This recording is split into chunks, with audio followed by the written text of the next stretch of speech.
Hi guys, आज की इस वीडियो में हम लोग बात करने वाले हैं कि बीसीसीएल के थ्रू बिहार के टॉप इंजीनियरिंग कौन कौन से हैं और इसमें आपका एडमिशन का प्रोसेस क्या होता है। तो इस वीडियो में हम लोग ये सब टॉपिक को कवर करने वाले हैं। तो सबसे पहले हम लोग समझ लेते हैं कि बीसीसीएल के बारे में आप लोग ऑलरेडी जानते होंगे, बट थोड़ा बहुत मैं आपको बता देता हूँ कि बीसीसीएल आपका एक एंट्रेंस एग्जाम है जो कि कंडक्ट करवाता है आपका बीसीईसीईबी, जिसका आपका फुल फॉर्म होता है Bihar combined entrance competitive examination board.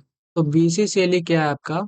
तो बीसीसीएल के थ्रू आप डायरेक्ट बीटेक के सेकंड ईयर में आप एडमिशन ले सकते हैं। दैट मीन्स यहाँ पर ये जो आपका जो बीटेक होता है वो 4 साल का होता है। ओके, जो लोग जो ट्वेल्थ पर एग्जाम देते हैं और जैसे कि जे मेंस आपका हो गया, जे मेंस होता है और एक आपका बिहार अपना खुद का एग्जाम लेता है, उसके थ्रू आपका जो बीटेक होता है वो 4 साल का होता है। बट आप अगर बीसीसीएल देते हैं तो यही आपका बीटेक जो होता है वो 3 ईयर का हो जाता है। यानी कि आपका जो फर्स्ट ईयर है आपको पढ़ना नहीं पड़ता, आप डायरेक्ट सेकेंड ईयर में पढ़ते हैं। यहाँ से आपका ब्रांच पेपर स्टार्ट हो जाता है। जब भी आप एडमिशन लेंगे बीटेक में एली के थ्रू, तो आपका जो कि डायरेक्ट आपका ब्रांच पेपर से स्टार्ट होता है। आपका जो फर्स्ट ईयर में फिजिक्स वगैरह रहता है, केमिस्ट्री वगैरह रहता है, वो आपको ये सब वगैरह नहीं पढ़ना पड़ता। आपका जो ब्रांच पेपर है वही आपको पढ़ना पड़ता है थर्ड सेमेस्टर में। नेक्स्ट हम लोग बात कर लेते हैं कि जो बीसीसीएल का एग्जाम हुआ है 2025 में, उसका रिजल्ट कब तक आ सकता है। तो इसका जो कि रिजल्ट है आपका विद इन 1 मंथ में आ जाता है, यानी कि 4 से 7 वीक के अंदर आपका रिजल्ट आ जाएगा। जब भी आप एग्जाम दिए होंगे तो उससे आप 1 मंथ आगे आपका रिजल्ट पब्लिश हो जाएगा। नेक्स्ट हम लोग बात कर लेते हैं कि इसका सिलेक्शन का क्राइटेरिया क्या रहता है। जैसे कि आप एग्जाम दिए बीसीसीएल का, तो आपका सिलेक्शन का क्राइटेरिया क्या रहता है कि जिसके थ्रू आप एडमिशन को ले सकते हैं। तो इसमें आपका 3 सब्जेक्ट होता है, इंग्लिश, मैथ एंड आपका मैकेनिक्स होता है। तो इसमें जो आपका जो इंग्लिश है वो आपका कंपलसरी सब्जेक्ट है, जिसमें आपको पास होना ही है। अगर इसमें आप फेल हो जाते हैं तो आपका रिजल्ट कार्ड ही नहीं आएगा, आपका रैंक कार्ड ही नहीं आएगा। तो इंग्लिश यहाँ पे कंपलसरी सब्जेक्ट है और बाकी जो ये मैथ और मैकेनिक्स है, इससे आपका रैंक डिसाइड होता है। तो इंग्लिश जो कि आपका क्वालिफाइंग सब्जेक्ट है, यानी कि इसमें आपको क्वालिफाई होना जरूरी है। अगर इसमें आप क्वालिफाई नहीं होते हैं तो आपका रिजल्ट ही नहीं वहाँ पर शो करेगा, कुछ एरर वगैरह दिखाएगा वहाँ पे। और अगर आप मैथ और मैकेनिक्स में अच्छा क्वेश्चन को बनाते हैं, मीन्स अच्छा स्कोर करते हैं, तो आपका जो उससे है आपका रैंक अच्छा आएगा। तो आई होप कि आपको ये सब पता होगा अगर आप एग्जाम दिए होंगे तो। मैं आपको रफली बता दिया। अब हम लोग नेक्स्ट देख लेते हैं कि टॉप कॉलेज कौन कौन से हैं। तो यहाँ पर देखिए टॉप कॉलेज यहाँ पर मैंने यहाँ पर लिस्ट ऑन किया है। तो सबसे पहले जो कि है आपका एमआईटी मुजफ्फरपुर, जो कि बहुत बड़ा कॉलेज है। उसका आप ग्राउंड देखेंगे तो बहुत बड़ा में उसका ग्राउंड है और उसका जो कि इंफ्रास्ट्रक्चर भी काफी अच्छा है। ये जो कॉलेज है काफी पुराना है। देखिए 1954 में इसका स्टैब्लिश हुआ था, एमआईटी मुजफ्फरपुर का। और यहाँ पर ये आपका ब्रांच जो भी है आईटी वगैरह है। यहाँ पर सीएस आपका ब्रांच नहीं है, आईटी यहाँ पर ब्रांच है और ये आपका ऑफिशियल वेबसाइट है। तो एमआईटी मुजफ्फरपुर जो कि है वो सिविल के लिए बेस्ट कॉलेज है, यानी कि बिहार के अगर टॉप कॉलेज में बात करें तो ये आपका एमआईटी मुजफ्फरपुर है, जो कि सिविल के लिए बेस्ट माना जाता है। अगर आपका ब्रांच है सिविल तो आप फर्स्ट ऑप्शन रखिएगा एमआईटी मुजफ्फरपुर। अगर आपका रैंक जो कि ठीक ठाक है, अंदर अगर 100 के अंदर है, तो आपका चांस होगा कि आपका एमआईटी मुजफ्फरपुर मिल सकता है। नेक्स्ट जो कि हमारा है भागलपुर इंजीनियरिंग कॉलेज है। ये भी काफी अच्छा कॉलेज है और काफी पुराना कॉलेज है। तो देखिए जो पुराना कॉलेज रहता है उसके पास काफी इंफ्रास्ट्रक्चर अच्छा रहता है और उसके पास रिसोर्स भी ज्यादा रहता है, बिकॉज वो पुराना कॉलेज है तो ईयर बाय ईयर उसके पास रिसोर्स आते रहता है। यहाँ पर ये आपका भी सीएस डिपार्टमेंट है, ईसी ये और एमई और सिविल है, तो ये सब आपका डिपार्टमेंट है। नेक्स्ट जो कि हम लोग थर्ड पर रखने वाले हैं वो बख्तियारपुर कॉलेज ऑफ इंजीनियरिंग है। ये भी काफी अच्छा कॉलेज है। आपके जो बख्तियारपुर रेलवे स्टेशन है उसके बगले में जस्ट 1 से 2 से 3 किलोमीटर के अंदर में है यहाँ पर ये। लाइक उसका स्टेशन का नाम है चंपापुर होल्ट नाम है शायद, हाँ चंपापुर होल्ट नाम है। उसी के पास में ये कॉलेज है। जैसे कि यहाँ पर ये रेल है, रेल का पटरी है। यहाँ पर ये आपका जस्ट एक कॉलेज है, यानी कि रेल के पटरी का आप पकड़ के चल जाएंगे तो आप इस कॉलेज में पहुंच जाएंगे। यहाँ पर ये सपोज ये जो बख्तियारपुर स्टेशन है, यहाँ से आप पटरी धरेंगे तो आप पहुंच जाएंगे। नेक्स्ट जो कि है आपका दरभंगा कॉलेज है। तो ये भी काफी काफी यहाँ पर पुराना, ज्यादा पुराना नहीं है बट 2008 में यहाँ पर बनाया गया है इसको। और इसमें भी आपको काफी ब्रांच है, जैसे सीएससी, साइबर सिक्योरिटी, एमई और मैकेनिकल, सी सिविल और फाइव टेक, ये सब आपका ब्रांच है। और यहाँ पर ही जो भी आपका जो डिप्लोमा ब्रांच होगा उसी को आप आगे कैरी कीजिएगा। बहुत लोग क्या करते हैं, किसी का मैकेनिकल या इलेक्ट्रॉनिक्स है तो सीएस में भी चल जाते हैं। तो अगर आपका मन होगा सीएस में पढ़ने का, बिकॉज जो बीटेक का जो सबसे डिमांडिंग जो कोर्स है वो आपका सीएस ही है, तो आप जा सकते हैं। बट क्या होगा, आपको थोड़ा बहुत प्रॉब्लम हो जाएगा, बिकॉज जब डिप्लोमा किसी और ब्रांच से किए हैं और सीएससी किसी और ब्रांच से किए हैं तो थोड़ा वहाँ पर स्टडी करने में प्रॉब्लम होगा। बट अगर आप करना चाहते हैं तो कोई आपको रोक नहीं सकता, आप कर सकते हैं। बट अगर आप नहीं चेंज करेंगे तो अच्छा रहेगा, बिकॉज जैसे कि जो डिप्लोमा में पढ़ते हैं बीटेक में थोड़ा डीपली लेवल पर पढ़ना रहता है आपका, जैसे कि जो डिप्लोमा में सिर्फ डिफिनेशन वगैरह पढ़ना रहता है, बट वहाँ पर ही तो जैसे मैं अपना बात करूँ कंप्यूटर साइंस का, तो डिप्लोमा मैंने किया था तो उसमें जो कि ज्यादा ज्यादा थ्योरी पर फोकस किया जाता था, कोडिंग वगैरह उतना नहीं कराया जाता था डिप्लोमा में। बट बीटेक में जैसे आए तो वहाँ पर कोडिंग वगैरह पर अच्छा ध्यान देना पड़ा वहाँ पर। और जो कंसेप्ट होता है आपका सेम ही रहता है, थोड़ा बहुत इंक्रीज करता है। और बीटेक में आपका क्या रहता है, थोड़ा बहुत आपको डीपली पढ़ना पड़ जाता है।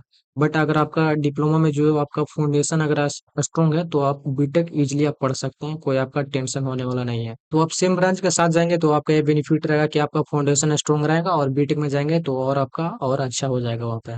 नेक्स्ट है आपका मोतिहारी कॉलेज ऑफ इंजीनियरिंग। ये भी काफी अच्छा कॉलेज है, और ये जो बनाया गया है 2016 में बनाया गया है। इसके ऊपर हमको थोड़ा डाउट है, इसको थोड़ा हम देख लेते हैं मोतिहारी कॉलेज को कब बनाया गया है। तो ये जो आपका मोतिहारी का कॉलेज हो गया है इंजीनियरिंग कॉलेज, तो ये आपका 1980 में आपका स्टैब्लिश हो गया था। बट कुछ रीजन से आपका 1994 में ये आपका बंद हो गया था। उसके बाद फिर से यहाँ पर 2008 में स्टार्ट हुआ था, और इसका आपका नेम भी यहाँ पर चेंज हो गया था। इंडिया पहले जो कि इसका नाम था Indian college of engineering to Motihari college of engineering, यहाँ पर ही हो गया था इसका। इसमें हमको थोड़ा डाउट लग रहा था, इसलिए इसको चेक कर लिए। और भी अगर जो भी आपको कॉलेज अगर नज़दीक है और आपको पसंद है तो उसका जाके आप उसका ऑफिशियल वेबसाइट पर आप जा सकते हैं और उसका हिस्ट्री वगैरह चेक कर सकते हैं, और उसका डिपार्टमेंट वगैरह चेक कर सकते हैं कि फैकल्टी वहाँ पर कौन कौन सा है, और रिव्यू वगैरह वहाँ पर देख सकते हैं अगर अवेलेबल होगा तो। इसका मैंने लिंक भी यहाँ पर प्रोवाइड करके रखा, यहाँ से आप जा सकते हैं। इस ब्लॉग का लिंक मैं नीचे आपको दे दूंगा, यहाँ से भी आप जाके यहाँ पर ही जा सकते हैं। तो इसको यहाँ पर ये जो यहाँ पर यहाँ ये 2016 नहीं होगा, यहाँ पर चेक कर लेते हैं। तो मोतिहारी कॉलेज भी आपका काफी पुराना कॉलेज है जो, और काफी अच्छा कॉलेज है, आप इसमें भी एडमिशन ले सकते हैं। इसमें भी आपका ब्रांच है सीएससी एआई वगैरह है, और मैकेनिकल और इलेक्ट्रिकल सिविल सब यहाँ पर एक डबल सी हो गया, एक सिविल होगा आपका। तो ये सब आपका ब्रांच है। नेक्स्ट हम लोग रखने वाले गए कॉलेज ऑफ इंजीनियरिंग को, जो कि ये भी 2008 में बना है, और ये इसका ऑफिशियल वेबसाइट है, और ये इसका ये ब्रांच है। उसके बाद नालंदा कॉलेज ऑफ इंजीनियरिंग है, ये भी काफी अच्छा है, और ये जो कि आपका है चंडी में है आपका। और ये आपका मार्केट से शायद विद इन 2 किलोमीटर के अंदर में हो जाएगा आपका ये। तो मार्केट मार्केट है जो चंडी का मार्केट है, उससे आप आगे जाएंगे 2 किलोमीटर तो आपका ये कॉलेज मिल जाएगा आपका। उसके बाद है आपका वैशाली आपका है, ये भी 2016 में यहाँ पर ही बनाया गया। इस पर भी हमको डाउट है कि government engineering college of Vaishali कब बनाया, एक बार चेक कर लेते हैं हम लोग। ओके, ये 2000 आपका 18 में बनाया गया था। यहाँ पर लिखा गया है गवर्नमेंट इंजीनियरिंग कॉलेज बनने से बना तो new government engineering college establish by the government of Bihar department of science and technology technical in 2018। तो ये आपका 2018 में एस्टैब्लिश हुआ था ये। यहाँ पर क्या है 2016 यहाँ पर मेंशन है। तो इससे आपको कोई मतलब नहीं है कि कब स्टैब्लिश हुआ है, आपको पढ़ने से मतलब है। सिंपली मैं थोड़ा बहुत इसको चेक चेक कर लिया है, इसलिए यहाँ पे आपको गलत इन्फॉर्मेशन ना मिले। बट इससे आपका ज्यादा कोई मतलब नहीं रहने वाला, आपका कॉलेज से बेसिकली मतलब है, कब स्टैब्लिश हुआ उससे ज्यादा मतलब नहीं रहता। फिर 9 नंबर पर आपका है आपका गोपालगंज है, जो कि 2016 में स्टैब्लिश हुआ था। ओके, और इसमें भी आपका ये सब ब्रांच है आपका। उसके बाद लोकनायक जैन प्रकाश आपका इंस्टीट्यूट ऑफ टेक्नोलॉजी है, जो कि छपरा में आपका है, और ये आपका गोपालगंज में है। तो ये आपका 2012 में इस्टेब्लिश हुआ था, और इसमें भी आपका ये सब आपका ब्रांच है, और ये आपका आपको से लिंक है। और इस ब्लॉग का लिंक मैं नीचे आपको दे दूंगा, वहां से आप डायरेक्टली ये जो ऑफिशियल वेबसाइट है उस पे आप जा सकते हैं। और भी यहाँ पर मैंने टॉप 10 आपको कॉलेज बता दिया, तो और भी आप देख सकते हैं यहाँ पर कि और भी मैंने टॉप 20 लिस्ट किया था यहाँ पे। और भी कॉलेज है जैसे कि हमारा औरंगाबाद है, नवादा है, जमुई है, जहानाबाद है, सुपौल है, सीहोर है, किशनगंज है, मधुबनी, अररिया, बक्सर। तो ये आपका टॉप 11 से लेकर टॉप 20 तक है। तो ये सब कॉलेज भी बढ़िया है, बट आपका डिसाइड करेगा रैंक। मेन जो आपका जो पॉइंट है वो आपका रैंक डिसाइड करेगा। तो जितना बढ़िया आपका रैंक आएगा उतना बढ़िया आपको कॉलेज मिलेगा। ओके, तो आपका अगर रैंक अच्छा नहीं है तो आप ये सब कॉलेज चूज कर सकते हैं, तो कोई ना कोई तो कॉलेज आपको मिल ही जाएगा। अगर आप क्वालिफाई हो जाते हैं तो आपका कोई ना कोई डेफिनेटली आपको कॉलेज मिल जाएगा। बट सीएससी में थोड़ा मुश्किल है, इसमें आपका रैंक अच्छा रहना चाहिए तभी आपका कॉलेज मिलेगा। बट इसका जो स्पेशलाइज ब्रांच है वो भी आपका आ गया है, जैसे एआई आ गया, एमएल आ गया है, तो उसमें भी आप एडमिशन ले सकते हैं। बट सीएससी के लिए आपका एक अच्छा रैंक होना जरूरी है, और अदर ब्रांच के लिए अगर आपका अच्छा रैंक भी नहीं है तो भी आपको कोई ना कोई कॉलेज मिल जाएगा, तो उसके लिए आपको टेंशन लेने की जरूरत नहीं है। नेक्स्ट हमारा है कि अगर आपका अंडर 100 रैंक है तो आपका कौन कौन से कॉलेज मिलने का चांस है। तो ये आपका एमआईटी मिल सकता है, बट एमआईटी अगर टॉप 15 के अंदर है ना तो भी आपका एमआईटी मिलने का चांस है। बिकॉज एमआईटी जो कि एक बढ़िया कॉलेज है, तो अगर आपका 50 के अंदर रैंक है तो आपको एमआईटी जरूर मिलेगा आपको। उसके बाद आप भागलपुर को ट्राई कर सकते हैं, बख्तियारपुर को ट्राई कर सकते हैं, दरभंगा को भी ट्राई कर सकते हैं और नालंदा को भी ट्राई कर सकते हो। तो ये सब आपका टॉप कॉलेज में आता है। टॉप कॉलेज का आने का मतलब वहाँ पर ही आपका फैकल्टी भी काफी अच्छे रहेंगे, जो कि आपको काफी अच्छे से पढ़ाएंगे, गाइड भी करेंगे, और उसका जो कि आपका इंफ्रास्ट्रक्चर भी काफी अच्छा रहेगा, यानी कि डिजिटल बोर्ड वगैरह और एसी वगैरह सब आपको वहाँ पर ही मिलेगा। लैब वगैरह भी आपका अच्छा रहेगा और वहाँ पर ही आपको सपोर्ट भी अच्छा मिलेगा फैकल्टी का। बिकॉज वहाँ पर जो भी जो टॉप कॉलेज रहते हैं वहाँ पर जो फैकल्टी रहते हैं वो काफी एक्सपीरियंस आपके रहते हैं। और जैसे कि न्यू कॉलेज जैसे बनता है तो उसमें न्यू न्यू टीचर हायर होते हैं, तो उतना उनको पढ़ाने का एक्सपीरियंस नहीं रहता। बट जो पुराने कॉलेज रहते हैं उनके पास जो टीचर होता है वो काफी एक्सपीरियंस रहते हैं और आपको काफी अच्छे से गाइड करेंगे, प्लस काफी अच्छे से आपको पढ़ाएंगे भी। और जैसे टॉप कॉलेज का एक बेनिफिट ये भी होता है कि अगर आप टॉप कॉलेज में जाते हैं तो वहाँ पर जो भी जो स्टूडेंट आपको मिलेंगे वो काफी अच्छा स्टूडेंट मिलेंगे, जो कि पढ़ने वाले मिलेंगे। मीन्स यहाँ पर जो भी जो टॉप कॉलेज में जाते हैं वो सब अच्छे स्टूडेंट ही जाते हैं, सब छटाई वाला स्टूडेंट ही जाते हैं, यानी कि जो भी जो टॉप जो बढ़िया पढ़ने वाले हैं वो टॉप कॉलेज में जाते हैं। तो वहाँ पर ही आपको एक इन्वायरमेंट मिल जाता है पढ़ने का अच्छे से, और आप करियर में आगे अच्छा कर सकते हैं अगर आप टॉप कॉलेज में जाते हैं तो। बट यहाँ पर जो मैं आपको कहूंगा कि जो आपका ब्रांच आपका फर्स्ट प्रायोरिटी रहना चाहिए और सेकंड प्रायोरिटी आपका कॉलेज रहना चाहिए, यानी कि फर्स्ट आप ब्रांच को बने चूज कीजिएगा कि हमको जो ब्रांच मेरा डिप्लोमा में था उसको हमको बीटेक में आगे आगे कैरी करना है। उसके बाद आप कॉलेज को देख लीजिएगा। नेक्स्ट हमारा अगर आपका रैंक कार्ड वगैरह आ जाता है और आपका अच्छा स्कोर आ जाता है तो नेक्स्ट जो कि आपका होता है काउंसलिंग का प्रोसेस होता है। तो उसके लिए आपका डेट निकलेगा और उसमें जब आपका काउंसलिंग होगा तो उसमें आपका ईमेल पर आपका कॉलेज का तो काउंसलिंग होने के बाद आपका ईमेल पे इंफॉर्मेशन आ जाएगा कि आपका ये कॉलेज मिला है। काउंसलिंग में आप बेसिकली आप कॉलेज को चूज करेंगे कि कौन कौन से कॉलेज हमको चाहिए और कौन कौन से हमको टॉप कॉलेज को ऊपर रखना है या नीचे रखना है, कौन सा कॉलेज को किस वे में रखना है, तो आप उसको काउंसलिंग में आप डिसाइड कर सकते हैं। और जैसे आप काउंसलिंग कर लेंगे तो उसके बाद आपका अगर आपका फर्स्ट राउंड में आपका सिलेक्शन हो जाता है तो आपको मेल पर या आप ऑफिशियल वेबसाइट पे जाके चेक कर सकते हैं कि मेरा जो कि एडमिशन का जो कि मेरा काउंसलिंग लेटर आया कि नहीं। ओके, तो वहां से आप चेक कर सकते हैं। तो जब आप एडमिशन लेने जाएंगे तो आपका जो कि ये सब आपका डॉक्यूमेंट का नीड होगा, जैसे कि आपका एली का एडमिट कार्ड चाहिए, अलॉटमेंट लेटर चाहिए, और आपका part A and part B का 2 कॉपी चाहिए जो कि आप रजिस्ट्रेशन के टाइम में किए होंगे। उसके बाद आपका 10th का certificate, marksheet, admit card, original marksheet. यहाँ पे अगर उनके पास 12th का होगा, जैसे कि जो भी डिप्लोमा करने जाते हैं वो 10th के स्टूडेंट भी जाते हैं और 12th के भी स्टूडेंट जाते हैं। तो अब अगर 12th किए होंगे तो आपका ये सभी डॉक्यूमेंट का नीड पड़ेगा आपको। अगर आप 10th से जाते हैं तो सिर्फ आपको ये पड़ेगा, और उसके बाद आपका डिप्लोमा का सारा सर्टिफिकेट है आपका ये नीड पड़ेगा। और उसके बाद आपको ये सब कुछ सर्टिफिकेट, यहाँ पर कास्ट सर्टिफिकेट, आधार कार्ड, ये सब बायोमेट्रिक फॉर्म, और 6 पासपोर्ट साइज आपको फोटो का नीड पड़ेगा। और भी ज्यादा यहाँ पे पड़ सकता है, उसको आप लेके जाइएगा। और ये अब जो बायोमेट्रिक का फॉर्म है ये आप जब एडमिशन होगा आपका, तो जो भी कॉलेज में आपका एडमिशन होगा तो उसका ऑफिशियल वेबसाइट पर आपका ये सब फॉर्म आपको मिल जाएगा। वहाँ पर ही आप नोटिस बोर्ड में जाकर देख चेक कर सकते हैं। तो जैसे ही आपका एडमिशन होता है तो जो भी जो वेबसाइट वाले कॉलेज की वेबसाइट है उसको अपडेट कर देते हैं, वहाँ से आप फॉर्म को डाउनलोड कर सकते हैं। तो इसमें आपको दो बेसिकली फॉर्म का नीड होता है, एक बायोमेट्रिक का फॉर्म का नीड होता है और एक मेडिकल सर्टिफिकेट फॉर्म आपको मिल जाएगा कॉलेज की वेबसाइट को, वहां से आप डाउनलोड कर सकते हैं। तो बेसिकली ये आपका बायोमेट्रिक फॉर्म तो अगर आप एडमिशन टाइम दे देते हैं तो अच्छा रहता है, अगर आप मेडिकल सर्टिफिकेट नहीं भी देते हैं तो आगे आप दे सकते हैं। और यहाँ पर एक इन्फॉर्मेशन, जैसे कि बहुत से स्टूडेंट रहते हैं जो कुछ डॉक्यूमेंट मिस रहते हैं तो सोच रहे थे कि मेरा एडमिशन होगा कि नहीं होगा। आपका एडमिशन जरूर होगा, आपका अगर कुछ भी डॉक्यूमेंट मिस है तो आपका एडमिशन हो जाएगा। वहाँ पर सिंपली क्या होता है कि जैसे कि आपका जो भी आपके पास जो भी डॉक्यूमेंट अवेलेबल है उसको आप लेके जाइएगा। आप बता सकते हैं कि मेरे पास ये डॉक्यूमेंट नहीं है, वहाँ पर ही आपको जरूर चेक करेगा कि किसके पास क्या क्या डॉक्यूमेंट है। बेसिकली वहाँ पर ये सब लिस्ट करते रहता है कि अच्छे आपका आधार कार्ड है, यहाँ पे एडमिट कार्ड है, आपका मार्कशीट है। तो वहाँ पर ये सब जैसे आपका जो भी जो वहाँ पे के टीचर होंगे वो सब चेक करके चेक बॉक्स में यहाँ पर ये सब टिक मारते रहते हैं। तो जो भी आपका डॉक्यूमेंट मिस होगा तो आपको बोलेंगे, और अगर आपका मिस डॉक्यूमेंट है तो आपको सिंपली क्या करना है, एक एप्लीकेशन आपको लिख के जाना है, या उसी टाइम आप लिख सकते हैं कि मेरे पास अभी नहीं है और मैं आपको एक या 2 मंथ में आपको दे दूंगा। तो बेसिकली ये आपका एप्लीकेशन निकला रहता है, जो भी आपका मिसिंग डॉक्यूमेंट है तो उसका एप्लीकेशन लिख देते हैं तो आपका एडमिशन हो जाता है। ऐसा नहीं है कि अगर मेरे पास वो डॉक्यूमेंट नहीं है तो मेरा एडमिशन नहीं होगा, आपका एडमिशन जरूर होगा।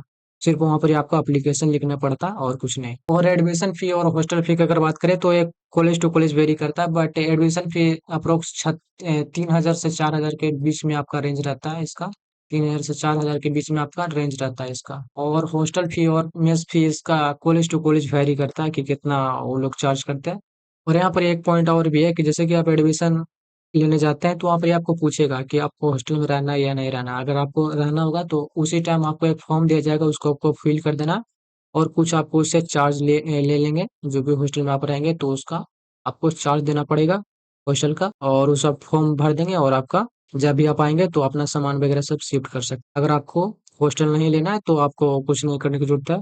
बट आपको हॉस्टल लेना है तो एडमिशन के टाइम ही आपको फॉर्म वहाँ पर ही बोलेगा कि आपको हॉस्टल लेना है या नहीं लेना है। अगर आपको लेना है तो आप, अगर नहीं भी बोलेगा तो आपको बोलना है कि हमको हॉस्टल में रहना है, तो उसका फॉर्म आपको वो दे देगा और उसको सिंपली आपको भर के उसको दे देना है। और नेक्स्ट हम लोग अगर बात करें सीट मैट्रिक्स का, तो जो 2025 का एडमिशन का जो सीट मैट्रिक्स है वो आपको अभी रिलीज नहीं हुआ है। जब भी आपका रैंक कार्ड आएगा उसके विद इन 1 सप्ताह या 3-4 उसके बाद आपका सीट मैट्रिक्स रिलीज कर दिया जाएगा कि कौन से कॉलेज में कितना सीट है। ये जो कि है 2024 से 25 के बीच में जो एडमिशन हुआ था, वो इस सीट मैट्रिक्स का मैंने बेसिकली क्या किया था कि ऑफिशियल वेबसाइट से डाउनलोड किया था और उसको चैट जीपीटी से समराइज कर लिया था कि किस ब्रांच में कितना सीट था टोटल। तो ये आप देख सकते हैं कि सिविल इंजीनियर में 1,000 के आसपास सीट है, मैकेनिकल में भी 1200 के आसपास सीट है, और यहाँ पर इलेक्ट्रिकल में भी यहाँ पर ही 1,000 के सीट के आसपास है, कंप्यूटर साइंस में 900, और यहाँ पर ही इलेक्ट्रिकल और इलेक्ट्रॉनिक्स इंजीनियरिंग में 800 के आसपास सीट है।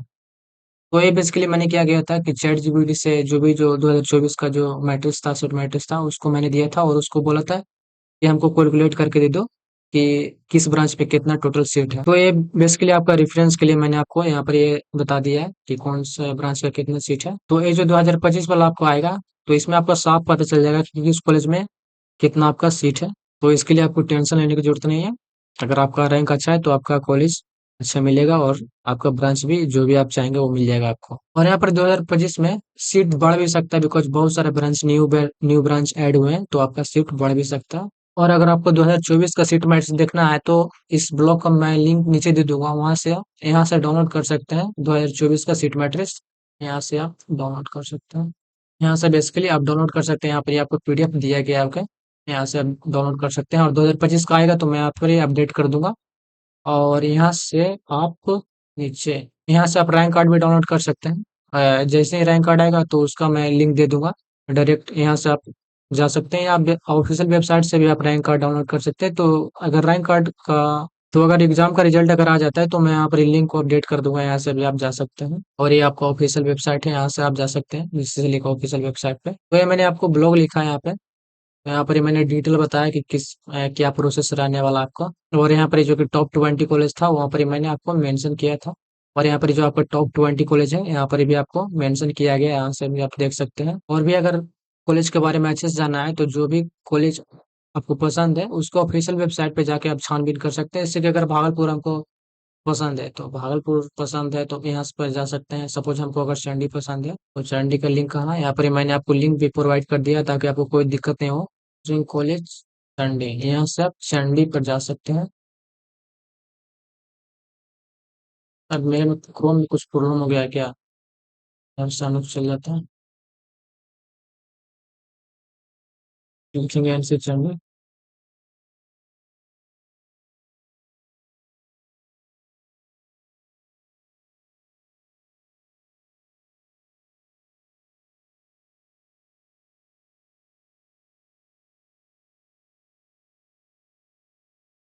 ये क्या हो रहा है? बेसिकली मैंने क्या, लगता है मैंने वीपीएन के यहाँ पर यूज कर रहा हूँ, इसलिए क्या मुझे ब्लॉक कर रहा है क्या? शायद मैं वीपीएन का यूज कर रहा हूँ इसलिए मुझे ब्लॉक करके रखा है क्या? वीपीएन को हटाना पड़ेगा क्या? अच्छा कोई बात नहीं, फायरफॉक्स पे एक बार ट्राई कर लेते हैं।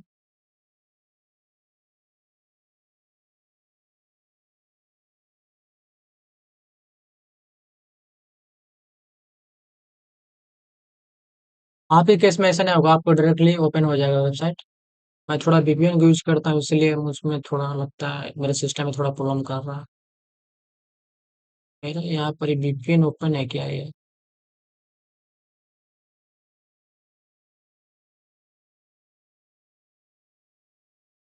ओके ओके, डिस्कनेक्ट करते हैं हम लोग, जाते हैं हम लोग। एक्चुअली मैंने वीपीएन ऑन करके रखा था अपने सिस्टम में, अब मैं देख लेता हूँ। तो यहाँ पर देखिए ओपन हो गया। मैंने बेसिकली वीपीएन सिस्टम में ऑन करके रखा हूँ। इसलिए थोड़ा प्रॉब्लम कर रहा था। तो सपोज अगर एनसी चंडी के बारे में आपको और ज़्यादा जानना है, तो सपोज अगर आपको डिपार्टमेंट के बारे में जानना है, तो यहाँ पर आप क्लिक करेंगे, तो वहाँ पर ही आप जान सकते हैं सिविल, मैकेनिकल, कंप्यूटर साइंस। और यहाँ से आप फैसिलिटी को देख सकते हैं कि क्या-क्या मेरे कॉलेज में फैसिलिटी, जैसे कि यहाँ पर वाईफाई है, वाईफाई का सुविधा यहाँ पर ये है, गेस्ट हाउस है, यहाँ पर ये सब सुविधा यहाँ पर दिया गया आपको।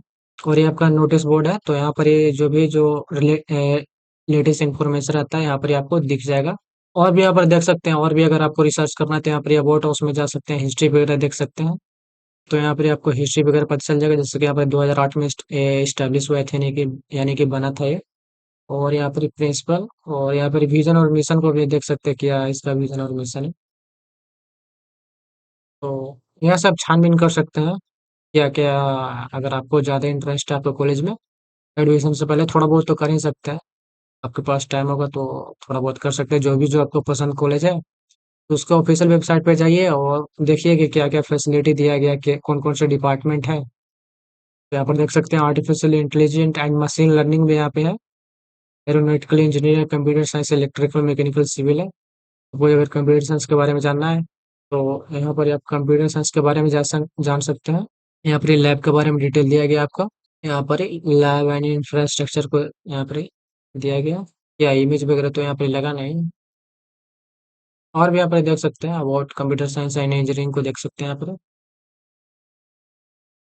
ये तो ये फिर दिखा रहा टेस्ट एंड रिजल्ट। यहाँ पर क्या है,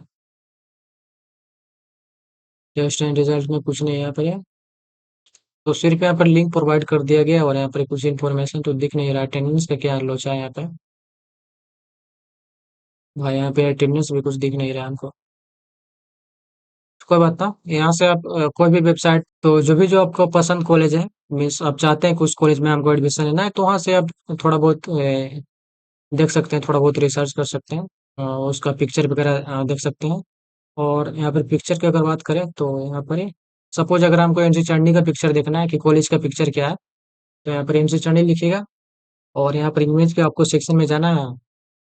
और यहाँ पर आप देख सकते हैं, यहाँ पर एक कॉलेज आपका है।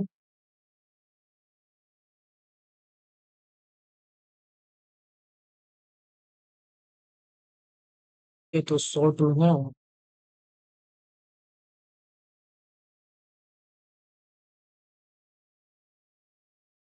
तो बेसिकली ये जो चंडी का है वो बिल्डिंग है।